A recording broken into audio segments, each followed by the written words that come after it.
नमस्कार, मैं हूं भावना। न्यूज 91 के चित्तौड़ राजसमंद बुलेटिन में आपका स्वागत है। चित्तौड़ राजसमंद जिले की ताजा तरीन खबरों के लिए अगर आपने हमारा चैनल सब्सक्राइब नहीं किया है तो आज ही इसे सब्सक्राइब कर लें और बेल आइकन जरूर दबाएं। सुबह से अब तक संभाग में क्या रही हलचल, खबरों का सिलसिला शुरू करने से पहले डालते हैं नजर हेडलाइंस पर। शिक्षक से 15 लाख की धोखाधड़ी करने वाला आरोपी छत्तीसगढ़ से गिरफ्तार। भीम पुलिस ने लिया 7 दिन की रिमांड पर। राज्य सरकार के गैर जिम्मेदारान बयान से निजी स्कूल संचालकों में आक्रोश। चित्तौड़ कलेक्ट्रेट पर किया प्रदर्शन, दिया धरना। कोरोना का कम हुआ असर। ईयर एंड में चित्तौड़ पहुंच रहे सैकड़ों सैलानी, व्यवसायियों में जगी आस। भीमरू ब्लॉक में कार्यरत एक शिक्षक से 5 वर्ष पूर्व 14,76,000 की ठगी के मामले में पुलिस ने आरोपी को रायपुर छत्तीसगढ़ से गिरफ्तार कर न्यायालय में पेश किया है, जहां से उसे 7 दिन के पुलिस रिमांड पर भेजने के आदेश हुए।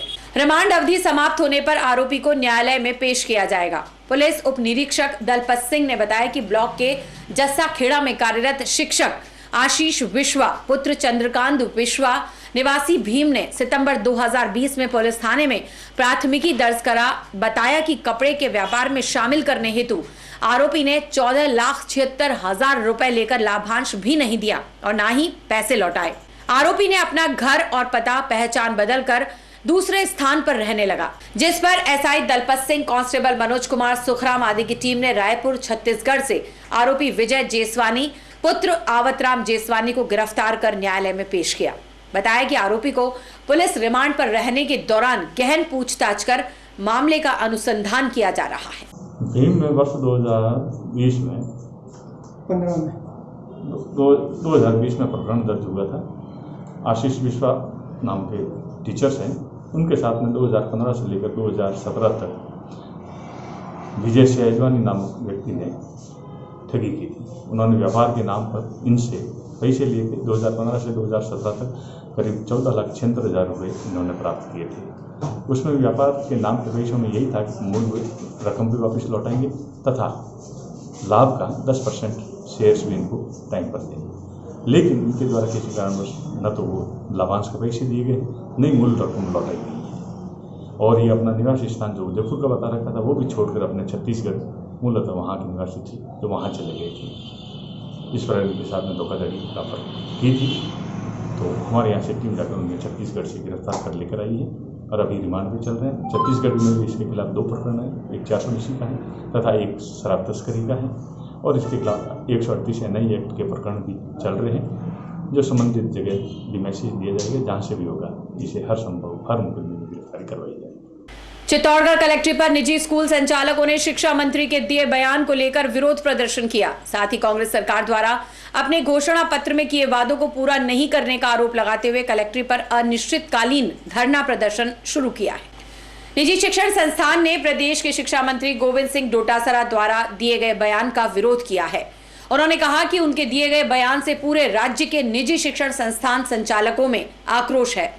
उन्होंने कहा कि 9 माह से स्कूल नहीं खुले, इसको लेकर पुनर्भरण राशि नहीं दिए जाने को लेकर बयान दिया। इसके चलते निजी शिक्षण संस्थानों में भारी आक्रोश है। उन्होंने कांग्रेस सरकार पर भेदभाव का आरोप भी लगाया। उनका कहना था कि पिछले 9 माह में सरकार ने उनको आकर नहीं संभाला, क्योंकि 9 माह से उनके परिवार चलाने के साथ ही कार्यरत शिक्षकों व वाहनों में पेट्रोल डीजल भी डालना पड़ता है। उनको भारी परेशानियों का सामना करना पड़ रहा है, पर सरकार ने इसे गंभीरता से नहीं लिया। सरकार द्वारा गैर जिम्मेदार बयान भी जारी किए गए हैं। इसको लेकर शिक्षकों में आक्रोश है। उन्होंने कहा कि अगर कांग्रेस सरकार द्वारा घोषणा पत्र में लिए गए 6 वादों को ही पूरा कर दिया जाता तो उनको थोड़ा संबल मिलता।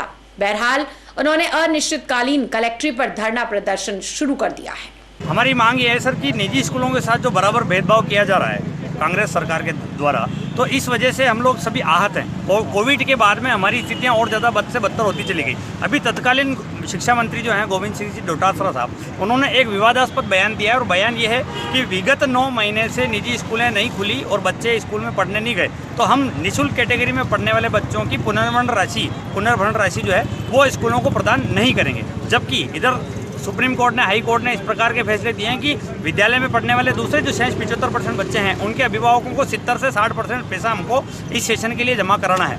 जब हम आम अभिभावक से इतना पैसा ले पा रहे हैं 70 से 60%, तो सरकार क्यों ना आरटीई के बच्चों का पुनर्भरण करेगी। ये एक विवादास्पद बयान देकर उन्होंने हम लोगों में इस विवाद की वजह से भारी रोष व्याप्त है और हम सभी नाराज हैं, इसलिए सड़कों पर उतरे हैं। इसमें मैं एक बात बता दूं कि आरटीई की जो पुनर्भरण राशि सरकार हमको देती है उसमें 65% हिस्सा केंद्र सरकार जारी करती है, जो इस शैक्षणिक सत्र के लिए केंद्र सरकार ने अपनी अनुमति जारी कर दी है। 65% पैसा जब केंद्र सरकार ने राज्य सरकार को दे दिया है, तो राज्य सरकार के शिक्षा मंत्री कौन होते हैं उस पैसे को रोकने वाले। अनिश्चितकालीन धरने के लिए ही हम पूरे राजस्थान में सभी जिला मुख्यालयों पर एकत्रित हुए हैं। उसके बाद हमारे प्रदेश नेतृत्व के जो नेता हैं, शीर्ष अधिकारी हैं, हमारे पदाधिकारी हैं, वो जैसा हमको निर्देशित करेंगे उस प्रकार से हम आंदोलन की रूपरेखा तय करेंगे। सरकार ने, कांग्रेस ने 6 प्रकार के वादे किए थे अपने घोषणा पत्र में।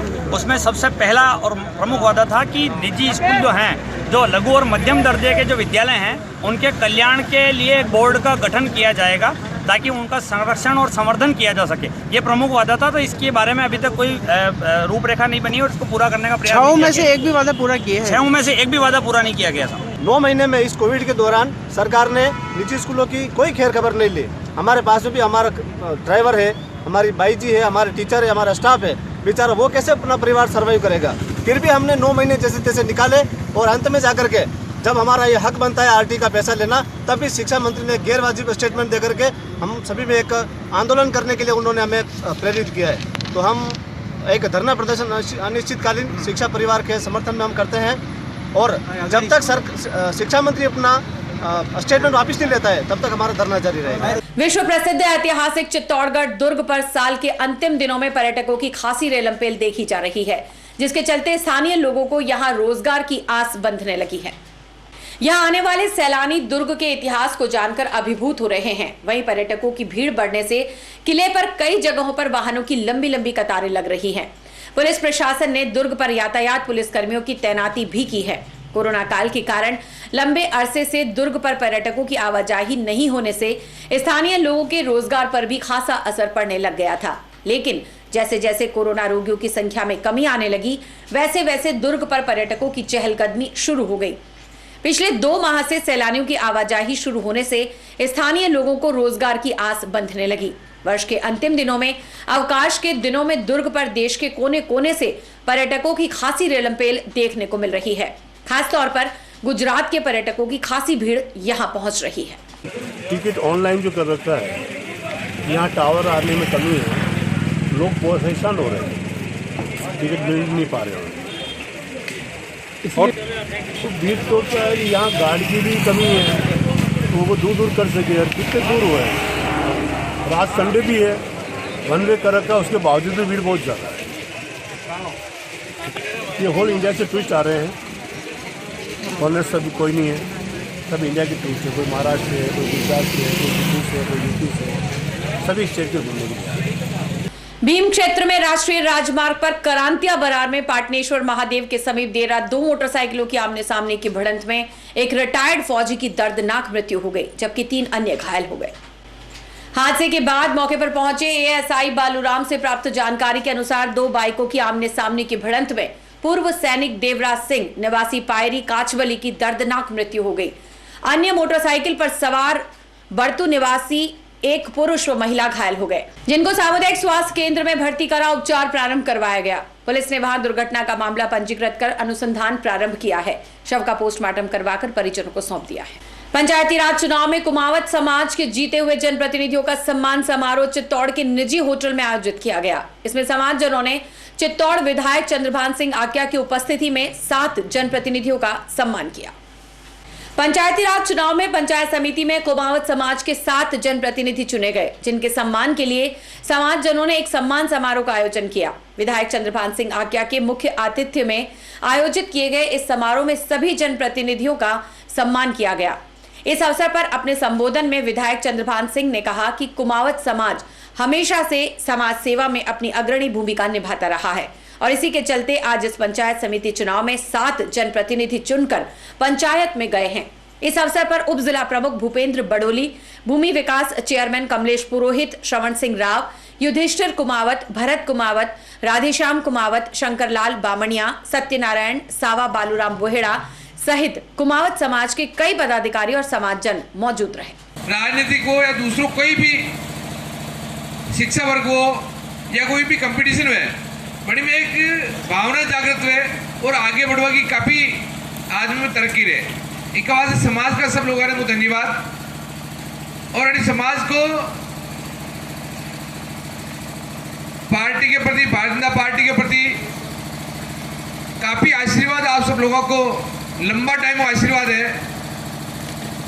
भाई निर्मल जी भी हमारे साथ एमएलए, कई बार भी हमारे साथ है, बार भी साथ है और मारो सीनियर भी है। वरना भी युवा मोर्चा प्रदेश अध्यक्ष को काम भी की दो, संगठन में काम भी की दो और चौथी बार में एमएलए भी है।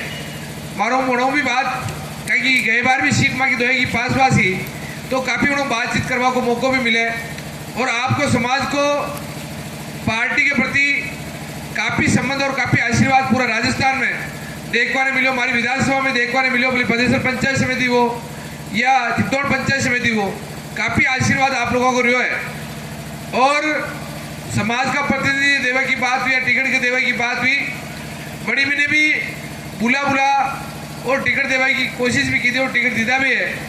और आवर दिना में प्रतिनिधि संगठन में अकड़ी में देवे की बात हुई तो अड़ी ने भी वो पेरेटी पर आज का माननीय सांसद साहब को बात भी करूंगा, सीपी जी को बात भी करूंगा, श्री चंद जी भाई साहब को बात भी करूंगा और अपना जिला प्रमुख साहब को बात करता था, जिला अध्यक्ष को बात करता था और पूरा संगठन को बात करता था और ढंग को प्रतिनिधि जटे भी आप लोगों ने मौका मिलो 100% सब जो भारतीय जनता पार्टी की टीम है मैंने देवा की पूरी कोशिश करांगा। बालिका शिक्षा को बढ़ावा देने के उद्देश्य से रन फॉर होप के तहत साल 2019 के गिनीज वर्ल्ड रिकॉर्ड तक पहुंची सोफिया खान रविवार देर रात राजसमंद के देवगढ़ महल पहुंची। रात्रि विश्राम के बाद उन्होंने अपनी टीम के साथ ब्यावर और अजमेर होते हुए जयपुर के लिए रवाना हुई। देवगढ़ पहुंचने पर होटल के जनरल मैनेजर अजीज खान ने उनका रजवाड़ी अंदाज में स्वागत किया। इसके बाद उन्होंने रात्रि विश्राम किया। पैर में दर्द की वजह से 2 दिन देवगढ़ रुकने का कार्यक्रम रहा। सोमवार सुबह जयपुर रवाना होने के दौरान मीडिया से बातचीत में सोफिया ने बताया कि दिसंबर को दिल्ली में रन फॉर होप सद्भाव अभियान की गोल्डन कोऑर्डिनेटर के तहत अभियान की शुरुआत की गई थी, जिसके तहत वे दौड़ते हुए राजसमंद पहुंची। वे प्रतिदिन करीब 55 किलोमीटर का सफर तय करती हैं। इस अभियान का उद्देश्य वर्तमान समय में बालिका शिक्षा को बढ़ावा देना है, ताकि वे आगे चलकर अपना और अपने देश का नाम रोशन कर सके। अभियान के तहत कुल 6000 किलोमीटर की दौड़ की जाएगी, जिसमें दिल्ली से मुंबई, यहां से चेन्नई और कोलकाता होते हुए दिल्ली पहुंचकर इसका समापन होगा। उन्होंने कहा कि देवगढ़ महल की बनावट और खातिरदारी राजस्थान की परंपरा का जीवित उदाहरण है। अभी 2 दिन से मैं राजसमंद में देवगढ़ में रुकी हुई हूँ और ये जो रन है, ये दौड़ है 6000 किलोमीटर है, जो कि मैंने दिल्ली से शुरू की। दिल्ली से मुंबई, मुंबई से कलकत्ता, चेन्नई से कलकत्ता और कलकत्ता से फिर दिल्ली में ये दौड़ पूरी होगी। और इस दौड़ के तहत हम लोग जगह जगह जाके लोगों से मिल रहे हैं, अपना जो मानवता, इंसानियत और भाईचारे का संदेश है वो इस दौड़ के ज़रिए लोगों तक पहुंचा रहे हैं। एक लड़की को सपोर्ट मिले, गर्ल चाइल्ड एजुकेशन को बढ़ावा मिले, इसलिए मैं दौड़ कर रही हूँ। एक सद्भावना की भावना लोगों में आए, इसलिए ये दौड़ का जो मकसद है वो यही है। और मेरे साथ इस रन के अंदर मेरे हस्बैंड विकास हैं, जो एक सपोर्ट व्हीकल में मेरा साथ दे रहे हैं पूरा और एज ए क्रू वो काम कर रहे हैं, सारी देखभाल कर रहे हैं इस रन की।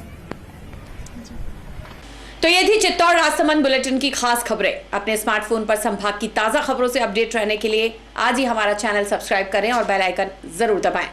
उदयपुर संभाग की ताज़ा तरीन खबरों के लिए प्ले स्टोर पर जाकर न्यूज़ 91 का मोबाइल ऐप डाउनलोड कर सकते हैं। फिलहाल इस बुलेटिन में इतना ही। दीजिए इजाजत भावना को और आप बने रहिए न्यूज़ 91 पर। नमस्कार।